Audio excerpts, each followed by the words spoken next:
اہلا وسہلا مرحبا بکم حضرت، آپ کا ہمارے یہاں آنا بہت خوشی کا بات ہوئی. آپ کی تشریف سے ہمارے دلوں میں بہت خوشی ہوئی، بہت خوشی ملی. انشاءاللہ آپ کے یہاں آنے سے ہمارے اس زمین پر باشندگان وطن کا بہت خیر ہو گئی انشاءاللہ. آپ حضرت کے بارے میں یعنی حضرت شیخ محمد یوسف محمد صادق کے بارے میں کچھ سوال کرنا ہے. وہ اب کب سے حضرت کو جانتے تھے، پہچانتے تھے، اس کے بارے میں پہلی بار کب ملے؟ یہ 1993 کی بات ہے. میرے ایک دوست تھے، بزنس مین تھے کراچی میں، تابانی گروپ کے. ان سے ملاقات ہوئی تو میں نے ان سے پوچھا کہ آج کل آپ کیا کر رہے ہیں. وہ کہنے لگے کہ میں ازبکستان کے اندر اپنا بزنس کر رہا ہوں، کچھ چیزیں ہیں جو میں وہاں سپلائی کرتا ہوں اور وہاں کی کچھ چیزیں میں واپس لاتا ہوں ملکوں میں. میرا وہاں پر آفس ہے اور اگر آپ وزٹ کرنا چاہتے ہیں بخارا اور سمرقند تو میں آپ کا ویزا لگوا سکتا ہوں. تو مجھے تو بہت دلی خوشی ہوئی کہ میرے لیے یہ گولڈن اپارچونیٹی تھی. تو میں نے اپنا پاسپورٹ ان کو دے دیا، انہوں نے میرا ویزا لگوا دیا. تو 1993 میں شاید جولائی اگست کا مہینہ تھا کہ مجھے یہاں آنے کا موقع ملا. یہاں آنے کے 1-2 دن کے بعد یہ محسوس ہوا کہ مجھے یہاں پر سب سے پہلے مفتی اعظم سے ملاقات کرنی چاہیے. تو میں نے کسی سے پوچھا کہ مفتی اعظم صاحب کا نام کیا ہے. انہوں نے بتایا کہ محمد یوسف محمد صادق. تو ایک شاعر تھے یہاں پر، ادیب بھی تھے، ان کا نام تھا دادا خان نوری. ان سے میری ملاقات ہوئی. وہ اردو لینگویج جانتے تھے تو ان کے ساتھ میں اچھی طرح بات چیت کر سکتا تھا. وہ مجھے اپنی گاڑی میں لے کے ٹلہ شیخ مسجد تھی یہاں، اس کے قریب آفس تھا مفتی اعظم صاحب کا، وہاں پر آئے. تو میری جب حضرت مفتی صاحب سے پہلی ملاقات ہوئی تو وہ اپنے آفس میں تھے. انہوں نے مجھے بلایا، میں ان کو ملا. انہوں نے مجھ سے پہلا کویشچن یہ پوچھا، آپ کہاں سے ہیں؟ میں نے بتایا کہ میں پاکستان سے آیا ہوں. آنے کا مقصد کیا ہے؟ میں نے کہا کہ یہ وہ ملک ہے جس میں ہمارے بڑے بڑے اکابرین گزرے ہیں، امام بخاری رحمۃ اللہ علیہ، امام ترمذی رحمۃ اللہ علیہ، اور مشائخ نقشبند میں حضرت خواجہ بہاؤالدین نقشبند بخاری رحمۃ اللہ علیہ، حضرت خواجہ عبید اللہ احرار رحمۃ اللہ علیہ. تو ان حضرات کی محبت کی وجہ سے میں ان کی جگہوں کو دیکھنے کے لیے آیا ہوں. تو یہ بات سن کے وہ بہت خوش ہوئے. پھر انہوں نے مجھ سے پوچھا کہ آپ نے نقشبندی سلوک کہاں سے سیکھا؟ میں نے بتایا کہ میں نے اپنے شیخ سے پاکستان میں سیکھا. تو انہوں نے پھر مجھ سے پوچھا کہ اس سلوک کی خاص بات کیا ہے؟ میں نے انہیں بتایا کہ ہر عمل کو سنت کے مطابق کرنا اس سلوک کی ایک خاص چیز ہے. ہر عمل میں، کھانے میں، پینے میں، لباس میں، رفتار، گفتار، ہر چیز میں سنت کا خیال رکھنا یہ اس سلے کی امتیازی خصوصیت ہے. اس پہ وہ مسکرائے اور کہنے لگے کہ اچھی بات ہے، چونکہ بدعات سے بہت ڈر لگتا ہے. پھر انہوں نے چائے منگوائی اور مجھے چائے پلائی. میں نے ان سے کہا کہ مفتی صاحب آپ اتنا تکلف کیوں کر رہے ہیں؟ تو انہوں نے فوراً حدیث پاک پڑھی، اذا اتاکم کریم قوم فاکرموہ. تو مجھے بہت خوشی ہوئی کہ اللہ تعالیٰ نے مفتی صاحب کو بہت راسخ علم دیا ہے کہ وہ موقع کے مناسب دلائل جو ہیں وہ احادیث ہی سے دیتے ہیں. تو پھر وہ مجھے کہنے لگے کہ آپ اس ملک میں جہاں چاہتے ہیں جائیں اور سنت کے مطابق جو بات بھی کریں گے ہم لوگ اس کو قبول کرنے کے لیے تیار ہیں. پھر انہوں نے اپنے شاید نائب مفتی سے یا کسی سے کوئی بات کی اور اس کے بعد ہم پھر یہاں سے وادی فرقانہ گئے، نمنکان اندجان، مرغینان، تو وہاں کے علماء سے اور مشائخ سے ملاقاتیں ہوئی. میں نے ان لوگوں کے اندر بہت علمیت دیکھی، علم کی قدردانی دیکھی. وہ لوگ اکثر کھانے کے وقت میں مجھ سے کویسچن پوچھتے تھے تصوف کے بارے میں، اور میں نے جو اپنے مشائخ سے سنا ہوتا تھا میں اس کے متعلق جواب دیتا تھا. مگر جب ان کی تشفی ہو جاتی تھی تو وہ لوگ اتنا خوشی کا اظہار کرتے تھے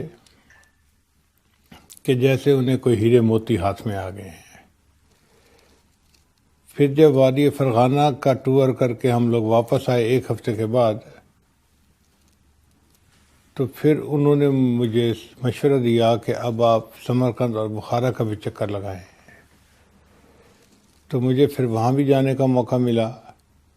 میں نے مختلف مشائخ کی قبور کو بھی دیکھا، اور جو مساجد کے ائمہ حضرات تھے ان سے ملاقاتیں بھی ہوئیں، جو مفتی حضرات تھے ان سے ملاقاتیں ہوئیں. تو میں نے ایک خاص چیز دیکھی کہ یہاں کے علماء میں علم کی بہت طلب ہے، بہت جستجو ہے، اور جب ان کو کوئی نیا نقطہ ملتا، علمی نقطہ، تو اس پر وہ بہت خوشی کا اظہار کرتے. تو مجھے محسوس ہوا کہ واقعی اللہ نے ہمارے مشائخ کی اولادوں میں بھی علم کی قدردانی رکھی ہوئی ہے. بہت زرخیز زمین ہے. تو میں اس وقت تقریباً 3 مہینے ازبکستان کے اندر رہا، چونکہ میرا ویزا 3 مہینے کا تھا. پورے 3 مہینے میں نے یہاں پر گزارے، اور پھر میں یہاں سے گیا. یہ میری مفتی صاحب سے پہلی ملاقات تھی 1993 میں. پھر اس کے بعد دوسری ملاقات بہت سرسری تھی، وہ حرم شریف میں ہوئی. یہ وہ وقت مت تھا کہ جب اس وقت کے جو پریزیڈنٹ تھے اسلام کریموف، ان کے ساتھ مفتی صاحب سعودی عرب گئے تھے. تو انہوں نے احرام باندھا ہوا تھا، عمرہ کیا، اور ان کے ساتھ کافی پولیس تھی اور جیسے پروٹوکول ہوتا ہے. مگر ان کی یہ چاہت تھی کہ وہ پریزیڈنٹ کو بیت اللہ شریف کے اندر لے کر جائیں تاکہ وہ اس کے لیے دعا کر سکیں. تو میں نے ان کو دیکھا کہ اس بارے میں وہ بہت فکر مند تھے، اور بالآخر انہوں نے سعودی لوگوں کو اس بات پہ راضی کر لیا. تو خاص ان کے لیے بیت اللہ کا دروازہ کھولا گیا، اور مفتی صاحب پریزیڈنٹ صاحب کو لے کر بیت اللہ کے اندر گئے، اور وہاں جا کے انہوں نے اس ملک کے لیے دعائیں کی. تو میرے دل میں ان کی قدر و منزلت جو تھی وہ پہلے سے اور زیادہ ہو گئی. میں نے مفتی صاحب کو دیکھا ہے کہ وہ بہت ہی مسکراتے چہرے کے ساتھ رہنے والے بندے تھے. ہر وقت ان کے چہرے پہ مسکراہٹ ہوتی تھی. علمی طور پہ بہت پختہ تھے. جب کوئی بات کرتا تھا اور اس کی بات میں کوئی کمزوری ہوتی تھی تو اس کو فوراً بتاتے تھے کہ یہاں ایسے نہیں، ایسے ہے، اور واقعی بڑوں کو ایسے ہی ہونا چاہیے. مگر شفقت بہت زیادہ تھی، لہذا مجھے ان سے شروع سے ایک محبت کا تعلق ہو گیا جو زندگی بھر رہا. ایسی شخصیات دنیا میں بہت کم آتی ہیں. اللہ تعالیٰ ان کی محنتوں کو قبول فرمائے، اور انہوں نے اس ملک کے لیے اور یہاں کے عوام کے لیے جو کوششیں کیں وہ قدردانی کے قابل ہیں. اللہ ان کو جزائے خیر عطا فرمائے. وہ ان کے خدمات صرف ازبکستان کے نہیں تھا، وہ ازبکستان سے باہر میں بھی ان کے خدمات تھے، عربی ملکوں میں بھی، باہر میں بھی علماء سے بھی ملاقات ہے. وہاں بھی آپ کا ایسے علمی مجلسوں میں بھی ملاقات ہوئی، تصوف کی بارے میں مجلسوں میں بھی ملاقات ہوئی. جی، ایک کانفرنس لیبیا میں ہوئی تھی، تصوف کانفرنس. تو وہاں پر میرا جانا ہوا. تو میرے پاس ایک کتاب تھی التصوف والسلوک، جو میں نے لکھی تھی، عربی میں تھی. تو مفتی صاحب نے مجھ سے پوچھا کہ اس کی یہ آپ کے ہاتھ میں کیا کتاب ہے. جب انہوں نے اس کا عنوان پڑھا تو پوچھنے لگے کہ یہ کتاب لکھی کس نے ہے. میں نے کہا جی کہ میں نے اپنے مشائخ سے جو سنا ہے وہی کچھ اس کے اندر لکھا ہے.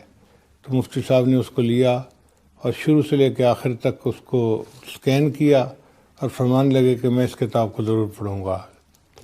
پھر مفتی صاحب نے وہاں پر تصوف ضرور کے اوپر کچھ بیان بھی کیا. یہ میری ان کے ساتھ علمی یعنی کانفرنس میں ایک تیسری ملاقات تھی. پھر اس کے بعد میری ملاقات ان کے ساتھ نہیں ہوئی. ان کے وہ علم کا تاثیر وہ عرب میں بھی تھا، ان کا بھی حضرت محمد صلی اللہ محمد یوسف کا وہ علم کا تاثیر وہ اثر وہ عرب میں بھی ہوا تھا، وہ جیسا وہ ابوالحسن ندوی کا سب علم وہاں عربی میں بھی شائع تھے۔ حضرت مفتی صاحب کی شخصیت ایسی تھی کہ وہ بندے کو اپنا گرویدہ بنا لیتے تھے، ان کی خوش اخلاقی، ان کا ملنساری اور ان کے اندر جو محبت و پیار تھا، تو اس کی وجہ سے لوگ ان سے ایک دفعہ مل کے خوش ہوتے تھے اور پھر ملنا پسند کرتے تھے۔ اس وجہ سے عربوں میں بھی ان کو بہت پذیرائی حاصل تھی، عرب علماء ان کی بہت قدر کرتے تھے، اور چونکہ وہ عالم بھی بہت راسخ تھے، بہت سالڈ ان کے پاس علم تھا، تو اس وجہ سے ان کو ہر جگہ پر اللہ تعالیٰ کی طرف سے عزت ملتی تھی۔ وہ حضرت بھی سلسلہ عالیہ میں وہ شیخ تھے، ہمارے یہاں ان کے طلباء کے لیے وظیفہ دیتے تھے۔ وہ اس سلسلے کے بارے میں اور کوئی بات کرنا ہے نقشبندیہ کی سلسلے کے بارے میں؟ ازبکستان میں ہمارے سلسلے کے 15 بڑے بڑے مشائخ موجود تھے، ان میں ایک حضرت خواجہ عبدالخالق غیزوانی رحمۃ اللہ علیہ، پھر ان کے بعد ان کے خلفاء، پھر حضرت خواجہ بہاؤالدین نقشبند بخاری رحمۃ اللہ علیہ، پھر حضرت خواجہ احرار رحمۃ اللہ علیہ، اور حضرت خواجہ باقی باللہ رحمۃ اللہ علیہ۔ خواجہ باقی باللہ رحمۃ اللہ وہ بزرگ تھے کہ جن کو ان کے شیخ نے ہندوستان بھیجا تھا، اللہ کی طرف سے ان کو اشارہ ہوا تھا، تو انہوں نے خواجہ باقی باللہ رحمۃ اللہ کو یہ کہا کہ آپ لوگ وہاں جائیں اس سلسلے کی اشاعت کے لیے، اور وہاں پر ایک بڑے بزرگ آپ سے بیعت ہوں گے۔ تو حضرت خواجہ باقی باللہ رحمۃ اللہ سمرقند کے رہنے والے تھے، وہ سمرقند چھوڑ کر وہاں سے دہلی تشریف لے گئے، تو دہلی میں امام ربانی شیخ احمد سرہندی مجدد ثانی رحمۃ اللہ ان سے بیعت ہوئے، اور پھر شیخ احمد سرہندی کی وجہ سے یہ سلسلہ پوری دنیا میں آگے خوب پھیلا، مگر ان کے شیخ خواجہ باقی باللہ رحمۃ اللہ علیہ تھے۔ تو چونکہ اس جگہ کے مشائخ کا فیض پوری دنیا میں پھیلا ہوا ہے، تو آپ یوں محسوس کریں کہ پوری دنیا میں لوگ ہیں جو اس ملک سے محبت کرنے والے ہیں۔ مجھے اللہ تعالیٰ نے دنیا کے تقریباً 50 سے زیادہ ملکوں میں سلسلے کی وجہ سے جانے کا موقع ملا، امریکہ بھی دیکھا، افریقہ بھی دیکھا، یورپ بھی دیکھا، پاناما بھی دیکھا۔ جہاں بھی اللہ نے مجھے توفیق دی، میں نے یہ بات دیکھی کہ وہاں پر جتنے نقشبندی حضرات تھے، ان کے سامنے جب یہ تذکرہ آ جاتا تھا کہ میں نے ازبکستان دیکھا ہے، تو وہ مجھ سے بار بار پوچھتے تھے بخارا کیسا ہے، سمرقند کیسا ہے، وہاں کے لوگ کیسے ہیں، وہاں کی باتیں ہمیں سنائیں۔ تو پھر مجبوراً مجھے ایک کتاب لکھنی پڑی، لاہور سے تا خاک بخارا و سمرقند۔ یہ علامہ اقبال کا ایک شعر ہے، ایک ولولہ تازہ دیا میں نے دلوں کو، لاہور سے تا خاک بخارا و سمرقند۔ تو اس میں نے پھر اپنے ٹور کے جو حالات تھے سارے لکھے، اور وہ کتاب بہت مقبول ہوئی۔ اس وقت تک تقریباً 7 مرتبہ وہ پرنٹ ہو چکی ہے، اور جتنی پرنٹ ہوتی ہے سب کے سب ختم ہو جاتی ہے۔ یہاں کے لوگ وہ مشائخ کے قبور جا کر زیارت کرتے ہیں، بولے وہ زیارت کرنے سے استفادہ کرنے میں کچھ نقصان ہوتا ہے، وہ کیسا استفادہ کر سکیں گے ہم جا کر کے؟ وہ جب پہلی بار آئے تھے ہم دونوں زیارت کے تینوں زیارت کیے تھے، آپ کا پہلا سوال یہ ہوا کہ کیا فائدہ ہوا؟ حبیب اللہ صاحب سے آپ پوچھے تھے، میں نے سنا کہ آپ پوچھے، جب ملاقات ہوئی، ملاقات کے بعد آپ اس سے پوچھا کہ کیا فائدہ ہوا اسی کے، یعنی زیارت کے کیسا فائدہ ہو گیا، ہم بھی کیسے فائدہ حاصل کر سکتے ہیں وہ زیارت کرنے؟ دیکھیں جو مشائخ فوت ہو چکے، ان کی قبور پہ جا کے ایک تو ایصال ثواب کرنا چاہیے، تاکہ اللہ تعالیٰ ان کے درجات کو اور زیادہ بڑھا دے۔ اس ایصال ثواب سے ان کی روحوں کو خوشی ہوتی ہے۔ اور دوسرا یہ کہ پھر نیت یہ کرنی چاہیے کہ مجھے چونکہ ان کے ساتھ محبت ہے، اس محبت کے تعلق کی وجہ سے ان کا فیض میرے شیخ کے قلب کے ذریعے سے مجھے ملے گا، اور وہاں پر مراقبہ کرنا چاہیے۔ مراقبے کی وجہ سے سالک کو فیض ملتا ہے، نور ملتا ہے، اور اس کی روحانی ترقی ہوتی ہے۔ مگر وہاں جا کر بدعات سے بچنا چاہیے۔ وہ یہاں کے لوگ جاتے ہیں بولے کیسا استفادہ کرنا نہیں جانتے ہیں، اس لیے وہ میں نے پوچھا کہ کیسے استفادہ کر سکتے ہیں۔ یہی راستہ ہے استفادہ کرنے کا، پہلا ایصال ثواب ان کے لیے اور مراقبہ۔ جی، وہ حضرت ہمارے لیے بہت کچھ علم اور میراث رکھے ترک کر دیا ہمارے لیے، ان کا دوام کے لیے کیا کرنا ہے؟ دیکھیں، یہاں کے لوگوں کے لیے مشائخ کی دعائیں موجود ہیں۔ جو بڑے بڑے مشائخ گزرے، انہوں نے اپنی زندگی میں اپنی اولادوں اور نسلوں کے لیے بہت دعائیں مانگی ہوں گی، اور یقیناً ان کی دعائیں اللہ کے ہاں قبول ہوئی ہوں گی۔ تو دعائیں تو آلریڈی موجود ہیں۔ اب یہ حضرات تھوڑی سی محنت کر کے ذکر کو بڑھائیں اور ذکر کو اچھی طرح سے کریں، تاکہ ذکر کی وجہ سے نسبت کا نور سینے میں منتقل ہو جائے۔ جب نور سینے میں منتقل ہو گیا، اذا دخل النور انفتح، جب نور سینے میں داخل ہوتا ہے تو پھر شرح صدر نصیب ہو جاتی ہے۔ تو اگر باہر کے لوگوں کو فرض کرو 100 سٹیپ محنت کرنی پڑتی ہے، تو یہاں کے لوگوں کو تو 10 سٹیپ محنت کرنے پہ وہ نعمت مل جائے گی، کیونکہ یہ ان بزرگوں کی اولادوں میں سے ہیں، اور ان کے لیے یہ نعمت گھر کی نعمت ہے۔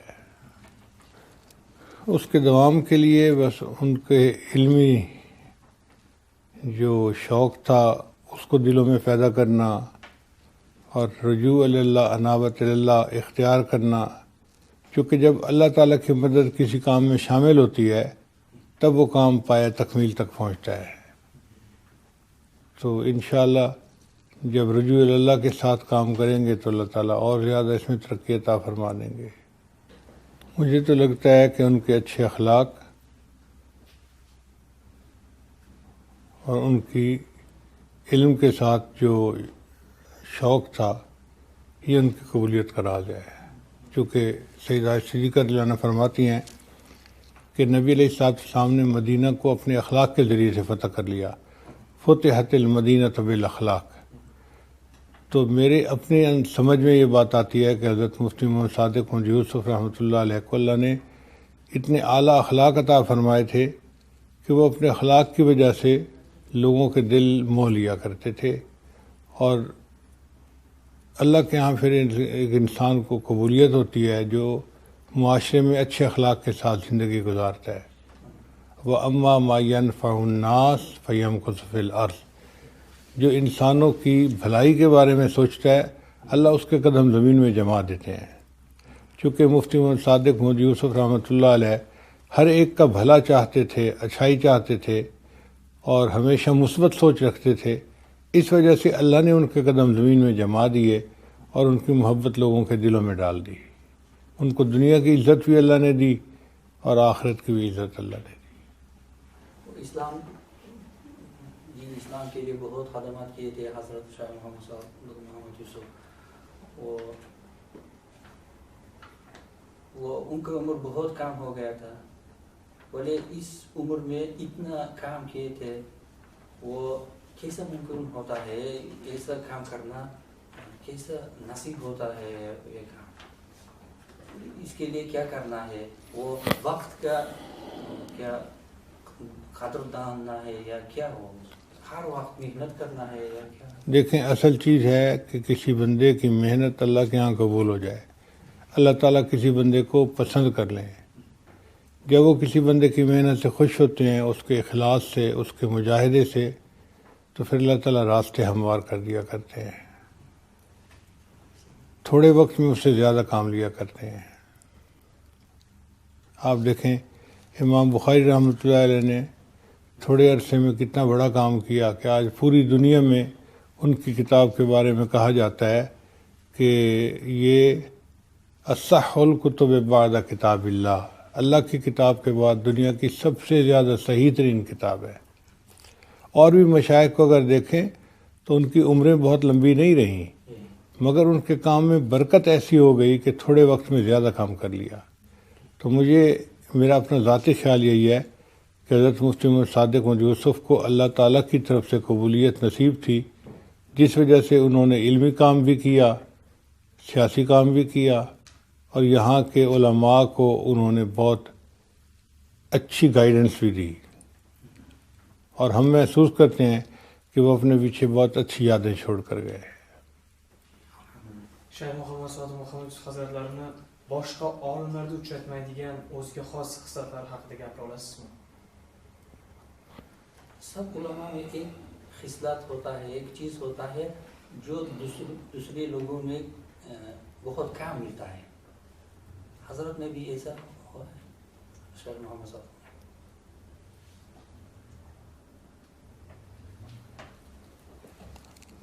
ان کے اندر بے نفسی تھی، یعنی عام طور پہ ہم نے دیکھا ہے کہ علماء کے لیے جو سب سے بڑی رکاوٹ ہوتی ہے وہ نفس کی چاہتیں ہوتی ہیں، کہ اپنے دل میں یہ خواہش ہوتی ہے میں بڑا بن جاؤں، میں مشہور ہو جاؤں، لوگ مجھ سے محبت کرنے والے ہوں۔ وہ جو میں ہوتی ہے نا، وہی چیز رکاوٹ ہوتی ہے۔ جس عالم کے اندر سے یہ میں نکل جاتی ہے اور اس کو شہرت نہیں چاہیے، اس کو دنیا میں واہ نہیں چاہیے، بلکہ اللہ کی رضا چاہیے، پھر اس کو اللہ کے یہاں قبولیت ہوتی ہے۔ تو مفتی محمد صادق محمد یوسف رحمۃ اللہ کے اندر یہ چیز خاص تھی کہ ان سے بات کرتے ہوئے محسوس بھی نہیں ہوتا تھا کہ یہ کوئی اتنے بڑے مرتبے کے آدمی ہیں۔ وہ اس طرح ملتے تھے جیسے ایک دوست دوسرے دوست کے ساتھ مل رہا ہوتا ہے۔ تکلف نہیں تھا، بناوٹ نہیں تھی، بے ساختگی کے ساتھ زندگی گزارتے تھے۔ Olim inson sifatida yoshlarga nasihatlaringiz? ہمارے علاقے کے لوگوں کے نصیحت چاہتے ہیں، کیا نصیحت کریں، کیا ہم کے لیے کیا کرنا ہے؟ Movaron Nahr yoshlariga nasihat. Qanaqa yo'l tutsa ular mana shunday olimlar, zabardast olimlar chiqadi va islomni yanada rivojlantirishga hissa qo'shadi. اسلام کی رواج کرنے کے لیے ہم کے لیے کیا نصیحت کریں گے، وہ کہتے ہیں کہ کیا کرنا ہے ہم۔ وہ مولانا اشرف علی تھانوی رحمۃ اللہ علیہ اپنے وہ محفوظات میں نے پڑھا تھا، وہ راستہ جاننا بھی الگ چیز ہے، بہت الگ چیز ہے۔ راستہ نہیں جاننا بھی وہ گمراہی ہے۔ ایک مثال کے طور پر وہ ٹرین میں جا رہے تھے، ان کے یہاں ایک شخص تھا، انہوں نے کہا کہ حضرت سے پوچھا کہ آپ کہاں جا رہے ہیں؟ کہا کہ میں لکھنؤ جا رہا ہے۔ وہ گڑبڑ ہو گئی، کیوں؟ حضرت پوچھے کہ آپ کیوں گڑبڑ؟ میں وہ کیا سہارنپور جاننا چاہتا تھا یا وہ دوسری طرف جاننا چاہتا تھا۔ وہ بہت گڑبڑ ہو گئے۔ وہ اس میں لکھا ہوا کہ وہ راستہ جاننا بھی ایک الگ چیز، مہم چیز ہے۔ ہم اس راستے کو کیا کرنا ہے، یہ راستہ کیا ہے؟ میرا جو اپنا مشاہدہ ہے، یہاں کے علماء کے پاس علم میں رسوخ موجود ہے۔ اللہ تعالیٰ ان کی محنت کو قبول کرے۔ بس اب جو چیز مطلوب ہے وہ یہ کہ یہ سنت کے مطابق محنت کر کے اپنی اولادوں کو نیکی پر زندگی گزارنے کی ترغیب دیں، ان کو برانگیختہ کریں کہ وہ ہر عمل میں سنت کا خیال رکھیں اور اس کے لیے کوشش کریں۔ اس کی وجہ سے یہاں پر ان کی ترقی ہوگی اور ان کے اندر اور بھی زیادہ قبولیت آ جائے گی۔ سبحان ربی العلیٰ، اللہم صلی علی سیدنا محمد وعلی آل سیدنا محمد وبارک وسلم۔ ربنا آتنا فی الدنیا حسنۃ وفی الآخرۃ حسنۃ وقنا عذاب النار۔